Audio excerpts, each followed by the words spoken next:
Hey, Jay, get a piece of paper over it. Piece of copy paper folded. Well, this is going to diffuse it because the light. Oh, you don't want it gone completely? Correct. Okay. I thought you were trying to get it gone completely. No, we're just trying to make it easier to see. Way better. So, For what it is. Want another layer?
Good afternoon. I'm Krista Karcher, the Public Relations Manager for the Forsyth County Sheriff's Office. Today we're going to be sharing information with you about the line of duty death of Deputy Kaleb Mitchell. We'll have representatives speaking from the Forsyth County Sheriff's Office, from the North Carolina State Highway Patrol, and the District Attorney's Office. Please hold all of your questions until the end of the press conference. And right now I'd like to introduce Sheriff Bobby Kimbrough Jr. First of all, I want to thank you all for being here. It means a lot for you to be here. You know, I do a lot of things here, but this is probably one of the most difficult things that I have to do here, and that's talk about losing one of our own. I want to take a minute and thank the men and women of this county that get up every morning knowing the inherent danger that they face, but they still go face it. I want to thank all the first responders. As I look around the room, I can't give enough thanks to the Highway Patrol. I can't give enough thanks to Jim O'Neill in the District Attorney's Office, the Forsyth County Sheriff's Office, all of you all. I've gotten calls from the governor all the way down to just people. I was so touched yesterday as I was leaving the office. I saw a lady standing there crying and didn't even know who he was. She says, but I feel like anytime we lose a law enforcement person, we lose a part of our society. And that touched me. Here's what I will tell you.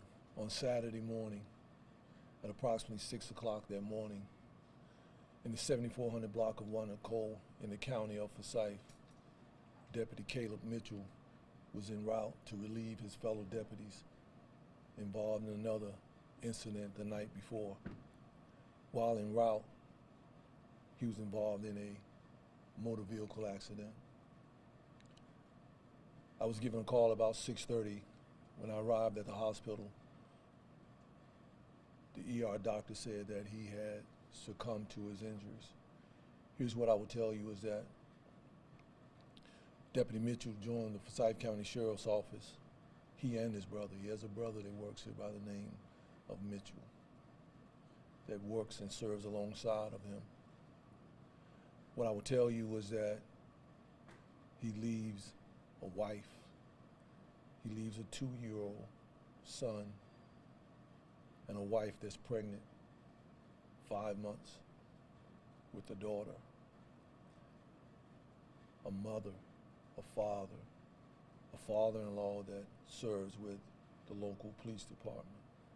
He leaves 2 brothers and a sister and a host of family members from the first responders community. I can't thank this community enough for the love and support that you have shown us during this difficult time. And that's why I felt it necessary to call this press conference rather than doing individual conversations to let you know what happened to the best ability, what we can tell you that happened, because be mindful it is an ongoing investigation. I will render my time to the Highway Patrol, which will give you further details as to particulars. But again, I want to thank you all. I can't thank you enough. I want to thank probation parole as I look around the room, and I thank you all for covering this. Again, thank you for being here.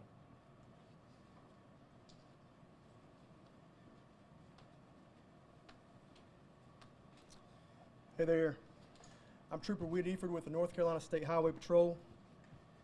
This past Saturday morning at 6:03 a.m., Deputy K.M. Mitchell was traveling south on Walnut Cove Road near Walkertown when his vehicle was fatally struck head-on by a Chevrolet pickup truck traveling north on Walnut Cove Road. Our initial investigation suggests that the pickup truck was speeding 100 miles per hour in a 55 mile per hour zone, crossed the center line, and collided with the deputy's vehicle. Deputy Mitchell was transported by EMS to the Baptist Hospital, where he was pronounced deceased shortly thereafter. After consultation with Forsyth County District Attorney Jim O'Neill, 19-year-old Brian Castillo has been arrested and charged with second-degree murder, careless and reckless driving, and speeding 100 miles per hour in a 55 mile per hour zone. Due to the ongoing investigation, we will not take any questions at this time. However, our hearts and our prayers go out to everyone involved in this situation. Thank you.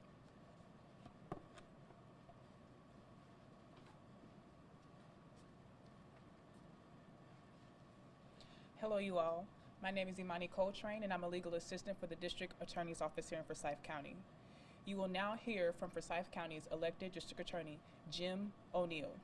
Please remember to be aware that due to the professional responsibility, it prevents Mr. O'Neill from commenting on the facts of this particular case. Thank you.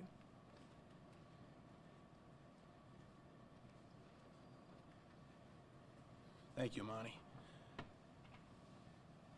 Very sad day for the people of Forsyth County. Very sad day for our law enforcement brothers and sisters.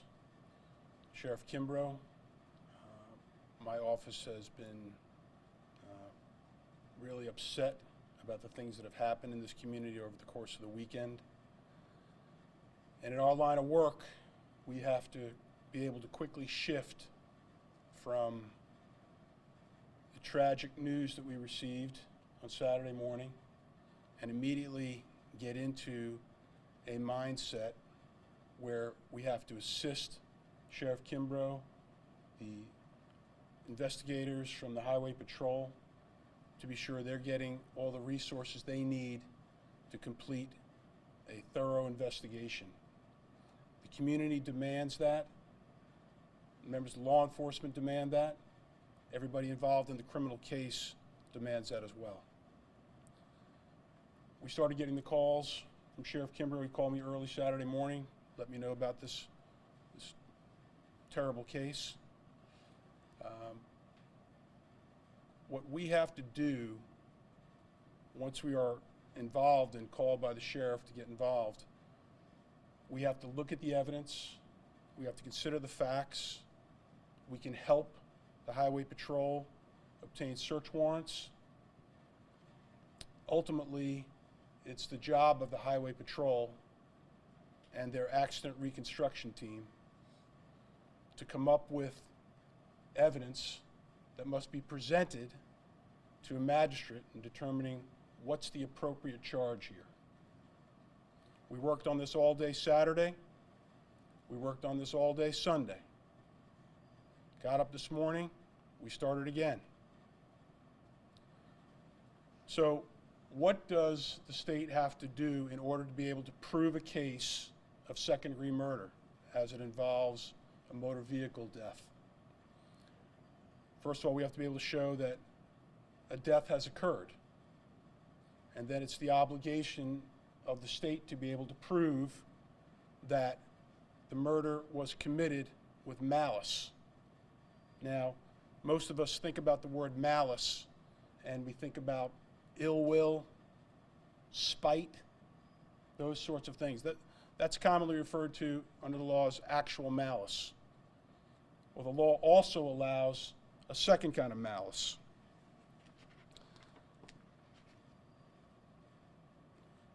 When an act is inherently dangerous to human life and is done so recklessly and wantonly as to manifest a mind utterly without regard for human life and social duty and deliberately bent on mischief. This is also known under the law as depraved heart malice. And you think about the words in that definition, the social duty. We all have a social duty and obligation to one another. Social duty, without commenting on the facts of this particular case, but you understand that the individual charged here is charged with driving in excess of 100 miles per hour on the roads here in Forsyth County. That's an abandonment of the social obligation we hold to one another.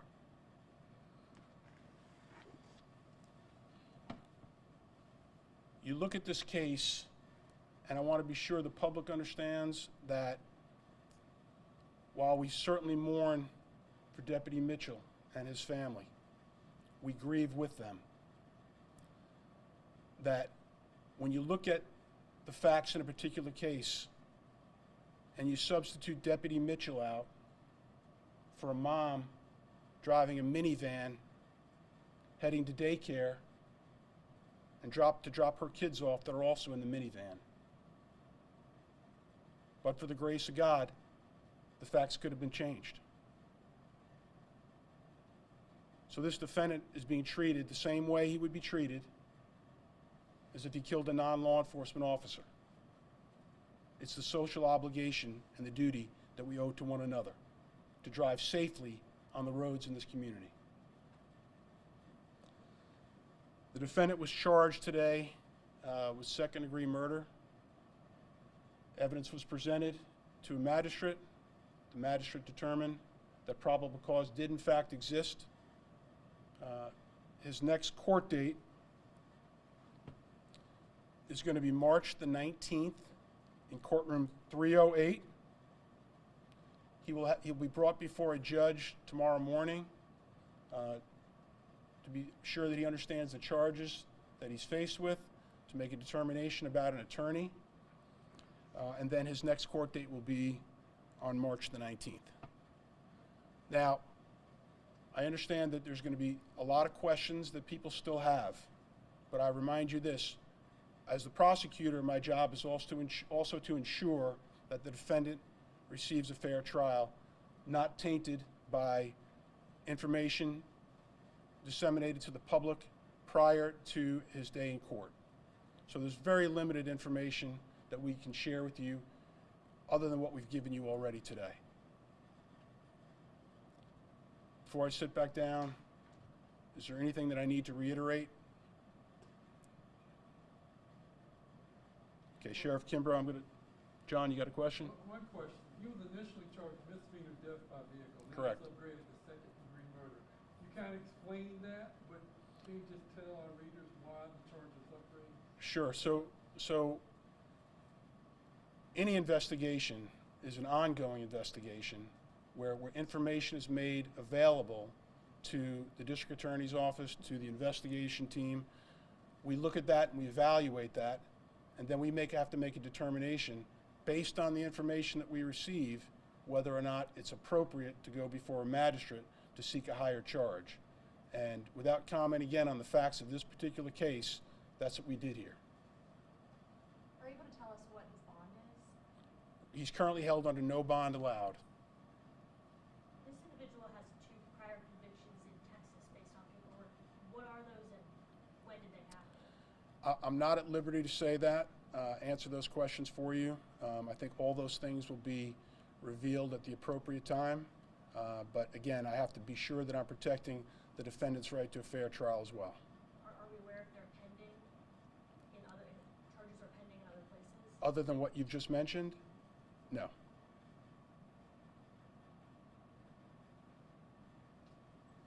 Are you able to say if the suspect is from this area? He has a Texas driver's license.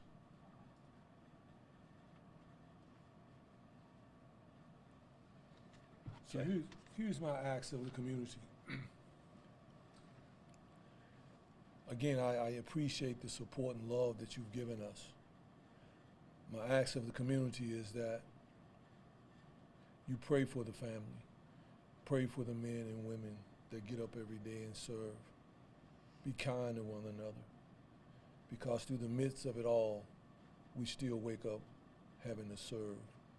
And we will continue to do that. But I think this is a community effort. And anyone that's driving, be mindful that every decision creates a condition. The condition that has been created here is that there's a wife without a husband. There's a son without a father, a mother without her son, a community without a first responder, a 24-year-old young man that is no longer a part of this community. So I would encourage you to allow us to complete this investigation. If I had it my way, this would be Thank You Month. Every time you see a first responder, just say thank you. Because they get up every morning facing, knowing inherent danger. I can't thank the troopers enough. I can't thank Mr. O'Neill and his office. Everybody that has played a role in this community, even you all, I thank you for what you have done, showing the love of the vehicle out there. So with that being said, I'll take my seat. We'll conclude it if anyone doesn't have a question that relates to him and his service here that I can answer. Anything as it relates to about the investigation, I cannot, nor will I. But I can, yes, ma'am. Sure. Just talk a little bit about what your relationship was like with him. I know you have a lot of people under you, but you just talk a little bit more about how he was here. You know, in spite of how you see me now, I'm usually a joker. I cut up a lot here. I cut up with my guys. I call them my boys, my sons, because I have sons their age. I do. I saw him in the hallway last week. I was clowning with him. And I was joking with him, talking about his brother who had just been transferred to another unit. And I was joking with him. And like all the men and women that work here, I feel a responsibility for them. Because if you think, as his wife was saying, had she just hugged him 30 seconds longer, we wouldn't be having this conversation. Had he woke up late, you know, I've asked a lot of questions as why. I've stopped asking God why. I don't even ask why anymore. What I do now is, God, give us the strength to endure what you send us through. And that's what I'm asking for here. That's what I'm asking for from this community, because this is the hardest thing that I ever have to do here, is notifying my family of the loss of their sons and their daughters. And I've had to do it twice. It's been a rough month, rough 30 days in law enforcement. Lost 3 troopers, and now we're losing 1. So we all are, hearts are heavy, but I appreciate you all. Thank you. If there are no more questions, I will update you on the final funeral arrangements. While we were here, we were transporting him from one place to another to the funeral home. But I will definitely put out a public notification as to when the funeral services will be, and you all are more than welcome to attend. Again, we love you and thank you. I appreciate you.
Thank